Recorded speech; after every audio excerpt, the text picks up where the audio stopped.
Practice and procedure act case के हवाले से सुप्रीम कोर्ट में समाअत इस वक्त जारी है। आपको बताएं कि चीफ जस्टिस की जानिब से ये रिमार्क्स दिए गए हैं कि मफरूज़ों की नहीं हकीकत की ज़बान जानता हूँ।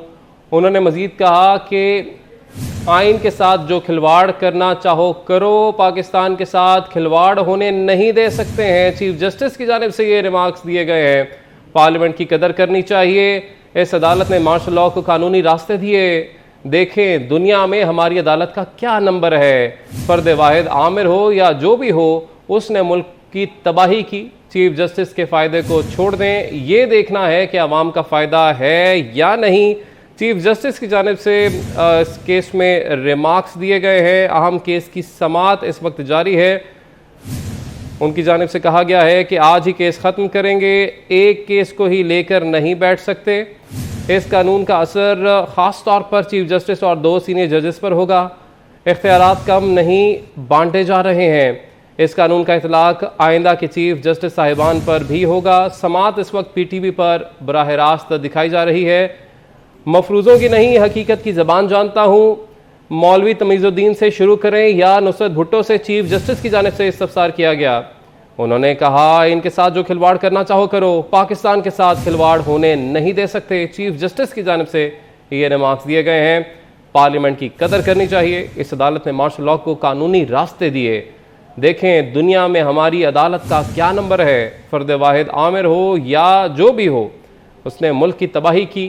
चीफ जस्टिस के फ़ायदे को छोड़ दें, ये देखना है कि आवाम का फ़ायदा है या नहीं है। बात करेंगे हमारे नुमाइंदे अमानत स्कोरी से। जी अमानत बताएगा। जी, सुप्रीम कोर्ट में प्रैक्टिस एंड प्रोसीजर एक्ट के खिलाफ केस की समाअत जारी है। चीफ जस्टिस पाकिस्तान की सरबराही में फुल कोर्ट आज समाअत कर रही है।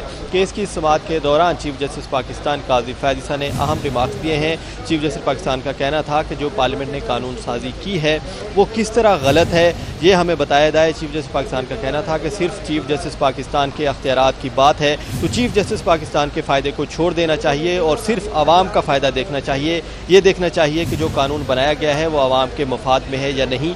चीफ जस्टिस पाकिस्तान ने कहा कि माजी की हम अगर तारीख देखें तो पाकिस्तान को सबसे ज़्यादा जो नुकसान पहुँचाया है वो एक आमिर ने पहुँचाया है। आमिर फ़र्द वाहिद होता है। चीफ जस्टिस पाकिस्तान का कहना था कि फ़र्द वाहिद जो भी हो वो आमिर की सूरत में भी हो सकता है, कोई और भी हो सकता है। जब भी फ़र्द वाहिद फैसला करता है तो मुल्क को नुकसान पहुँचता है। चीफ जस्टिस पाकिस्तान का कहना था कि मुल्क के साथ बहुत खिलवाड़ हो चुका है और मज़ीद इस मुल्क के साथ खिलवाड़ को हम नज़रअंदाज नहीं करेंगे। चीफ जस्टिस पाकिस्तान ने कहा कि माजी में ऐसे फैसले किए गए जिससे मुल्क को नुकसान हुआ और हमारी जो अदालत है उसका जो रैंक है, जो आलमी सर्वे हुआ है उसके मुताबिक हमारी अदालत का जो दर्जा है वो नीचे जा रहा है और उसकी वजह यह है कि हमने माजी से नहीं सीखा।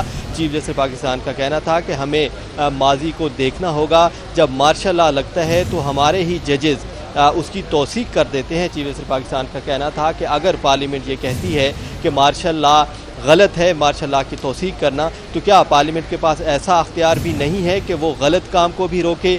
चीफ जस्टिस पाकिस्तान ने कहा कि जब मार्शल लॉ की तौसीक की जाती है तो हमारे जो जजेस हैं वो अपना हलफ भूल जाते हैं और जब पार्लियामेंट कानून साजी करती है तो तब सब लोगों को हलफ याद आ जाता है। चीफ जस्टिस पाकिस्तान ने कहा कि पार्लियामेंट का एहतराम होना चाहिए और पार्लियामेंट को कदर की निगाह से देखना चाहिए क्योंकि पार्लियामेंट को आइन ने यह अख्तियार दिया है कि वो कानून साजी कर सकते हैं। सिर्फ़ और सिर्फ उस सूरत में कानून साजी को कलअदम करार दिया जा सकता है जब वो आइन से मुतसादिम हो या फिर बुनियादी हकूक़ के ख़िलाफ़ हो। चीफ जस्टिस पाकिस्तान ने जो वकला से दरख्वास्त गुजार उनसे इस्तफसार किया कि आप सिर्फ इस बात को वाज़ेह कर दें कि प्रैक्टिस एंड प्रोसीजर जो एक्ट बनाया गया है क्या ये कानून जो है ये बुनियादी हकूक़ की खिलाफ वर्जी है या फिर आइन से मुसादिम है। सिर्फ इन 2 बातों को अगर वाज़ेह कर दिया जाए तो फिर हम केस ही ख़त्म कर देंगे। जबकि जो वकला थे दरख्वास्त गुजार के वो तसल्ली बख्श जवाब नहीं दे सके।